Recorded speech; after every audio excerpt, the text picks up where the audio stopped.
యాదాద్రి భువనగిరి జిల్లా మల్లాపూర్ గ్రామంలో నిర్వహించిన ఇందిరమ్మ ఇల్లు గృహప్రవేశ కార్యక్రమంలో తెలంగాణ ప్రభుత్వ విప్ ఆలేరు ఎమ్మెల్యే బే లైలయ్య పాల్గొన్నారు. నక్క మహేష్ మధుశ్రీ దంపతులకు మంజూరైన ఇంటిని ప్రారంభించి శుభాకాంక్షలు తెలిపారు. ఈ సందర్భంగా లబ్ధిదారులకు పట్టుబట్టలు, ఏటపొట్టేళ్లు అందజేశారు. పేదల సొంతింటి కలను సాకారం చేయడమే ప్రభుత్వ లక్ష్యమని ఎమ్మెల్యే పేర్కొన్నారు. ఇందిరమ్మ ఇళ్ల అమలులో ఆలేరు నియోజకవర్గం రాష్ట్రంలో ముందంజలో ఉందని, అర్హులైన ప్రతి కుటుంబానికి ఈ పథకం లబ్ధి చేకూరేలా చర్యలు తీసుకుంటున్నామని తెలిపారు.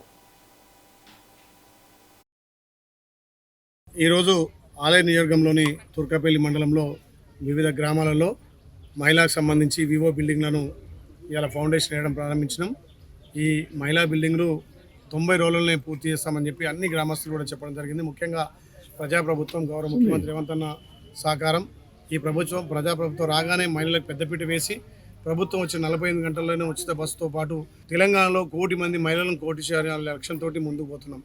ఈ ప్రజాప్రభుత్వం ఏ పథకం చేపట్టినా మా అక్కా చెల్లెల పేరు మీద, మా తల్లుల పేరు మీద ప్రారంభిస్తాం. ఎందుకంటే మహిళ ఆర్థికంగా బలపడితే ఆ ఇల్లు అన్ని విధాల అభివృద్ధి చెందుతుంది. కాబట్టి ఏ పథకం తెచ్చినా మహిళల పేరు మీదనే, మా అక్కా చెల్లెల పేరు చేస్తాం. కాబట్టి ఈ ఆలయ నియోజకవర్గంలో ప్రతి గ్రామంలో